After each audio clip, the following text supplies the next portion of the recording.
السلام عليكم ورحمة الله وبركاته. أحب أبارك لكل أهلاوي محترم عندي على الصفحة.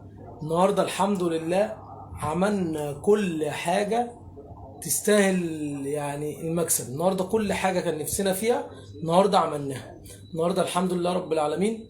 الأهلي كسب بنتيجة كبيرة في بداية السيزون على نادي كبير برضه زي النادي المصري، يعني فرقة لا يستهان بيها. كسبناها أربعة، أداء متميز، أهداف ممتعة.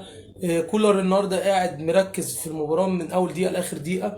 النهارده يعني النهارده إمام عاشور ورضا سليم بيردوا على كل واحد انتقد الصفقات بتاعت النادي الأهلي.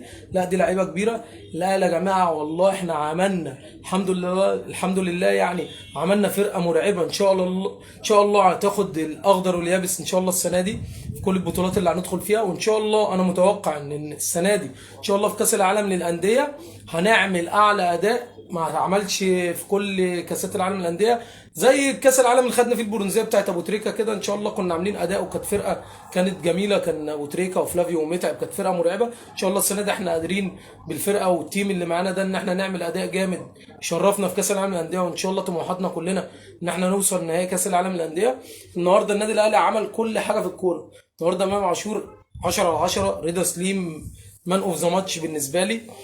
طبعا بخلاف الجونين اللي جابهم بيرسي تاو اللي عمل ماتش النهارده جامد جدا. بس النهارده انا يعني بالنسبه لي انا كخالد، رضا سليم هو مان اوف ذا ماتش. لعيب كبير يا جماعه، ولعيب يعني يخوف حسين الشحات على مكانه، عشان حسين الشحات كان بيلعب في الحته الشمال بصراحه مكسر الدنيا لوحده مع النادي الاهلي. السنه دي معاك يا حسين رضا سليم بوبع، لعيبه ممكن يزعلك على مكانك انت الناحيه اليمين. بصراحه مفيش حد يعني على قد ان رضا سليم الماتش اللي فات ادى فيها كويس، بس ما حدش قعد الصراحه.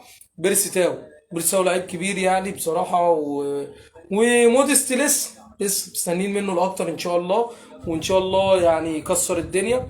وهو لعيب من يعني سترايكر، هو لعيب سترايكر جوه منطقه الجزاء، محتاج اوفرات كتير، محتاج عرضيات كتير. وان شاء الله اللي جاي احسن ويبان اكتر من كده ويظهر اكتر من كده. ان شاء الله النادي الاهلي ياخد كل بطوله يدخل فيها. وان شاء الله زي ما وعدتكم كده انا متوقع ان شاء الله كاس العالم للانديه الجاي ده ان شاء الله النادي الاهلي في النهائي باذن المولى. ان شاء الله هنقدم اي فرقه هتقابلنا في الدوري السنه دي هتزعل. احنا عاملين تيم جامد قوي يا جماعه، عاملين تيم جامد جامد جامد. ان شاء الله هناخد الاخضر واليابس ان شاء الله في الدوري. كل ان شاء الله الفرق هتبقى بالثلاثه والاربعه بمشيئه الله، يعني ما بنقطعش، بس ان شاء الله نعمل نتائج كويسه وان شاء الله نكسب كل المباريات. والف مبروك دي، يعني ان شاء الله افتتاحيه الدوري بس كده دايما يكون وش حلو عليكم اخواتي وحبايبي اللي مشرفين على الصفحه. منورين. السلام.